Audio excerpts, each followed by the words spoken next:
And welcome back to Smiles by Mary. I'm Pat Dewar. The host of the show is Dr. Mary Swift.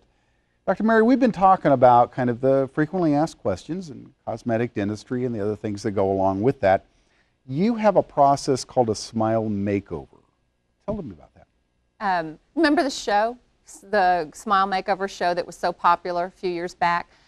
We credit that show with opening up the public's eye to what can be done. Now, it was a little bit of a misconception that it can be done within an hour of the show, because those clients, but it takes a lot of time to set up yourself for success and beauty, and that's what we do in the smile consultation.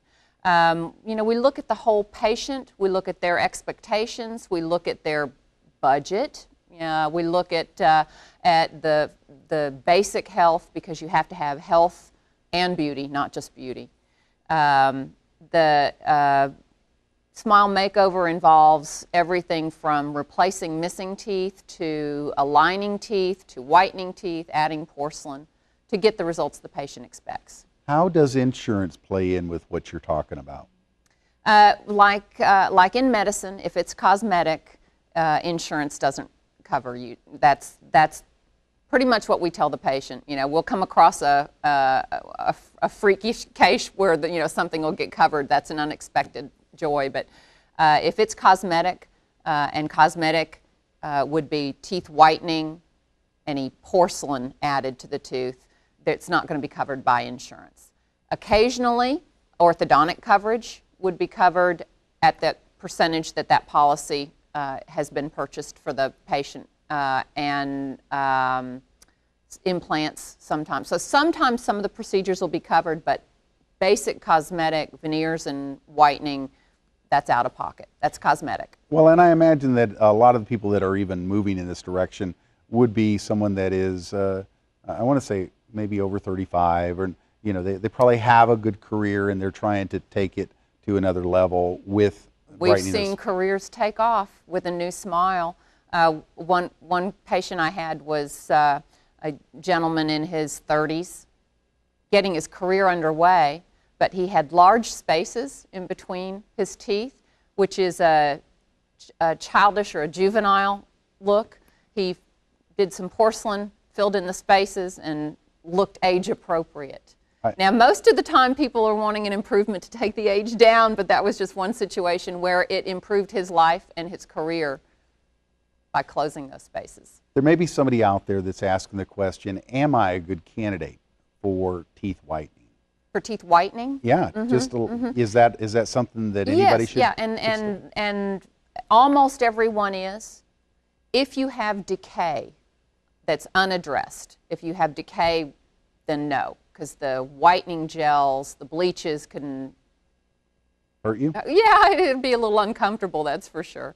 So that would be the only reason not to whiten. So if you've got a healthy dentition, healthy teeth, then by all means whiten. Now, occasionally I'll have somebody that wants to whiten, yet they have lots of fillings, tooth-colored fillings in between their teeth. Mm-hmm. Those don't whiten. This is a question I come across a lot, actually. So if you want to whiten your teeth, you may need to consider switching out those fillings for the lighter color after you've gotten to the point of whiteness you want to be. Would that include things like tooth replacements, and like somebody knocks their teeth out when they're 11, their two front teeth or whatever, and now they're an adult, they want to get brighter teeth, but they've got something in the way? Yeah, you would whiten first and then match to the whiter color to replace any porcelain or tooth-colored fillings. Interesting. And if there's any damage, first repair that, and then you can bring things up. You get it. I'm a Aggie, but every once in a while I can catch on. So, are there any side effects to teeth whitening? Sensitivity, tooth sensitivity. My daughter actually called it lightning bolts in your teeth. It's just little tinges that say, the tooth was, it actually is from a dehydration. The bleaching products actually dehydrate the tooth, and until that balance of hydration returns, you can get some sensitivity. If you use too much bleach, it can spill out of the trays and make your gums tingle a little bit. None of these effects are permanent. They go away. And everybody's level of discomfort, some people don't feel a thing. Other people are very sensitive. So you have to take it case by case.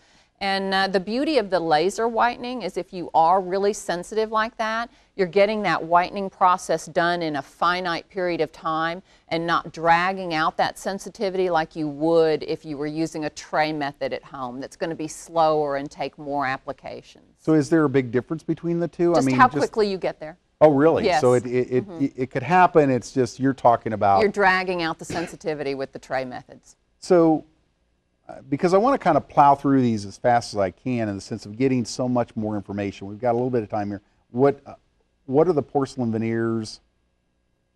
So, what are porcelain veneers and when are they used? Porcelain veneers are a layer of porcelain that go from the gum all the way over the tooth surface and usually wrap a little bit around behind. So you never see a transition between, say, a filling and a tooth because the whole front of the tooth is covered.